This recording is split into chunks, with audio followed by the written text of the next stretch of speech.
একসময় কল্পনার মতো বিষয় এখন এআইয়ের কাছে বাস্তব। মনের মতো ছবি আর ভিডিও তৈরি থেকে শুরু করে টেক্সট থেকে ভয়েস, ভয়েস থেকে টেক্সট, ছবি থেকে টেক্সট, আরও অনেক কিছু।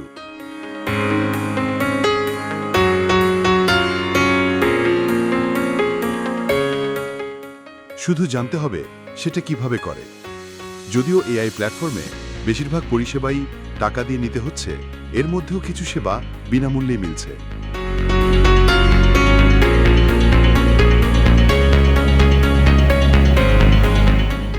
ওই একটা কথা বারবারই বলতে হয়, কোনো জিনিস নিয়ে লেগে থাকলেই ভালো আউটপুট পাওয়া সম্ভব।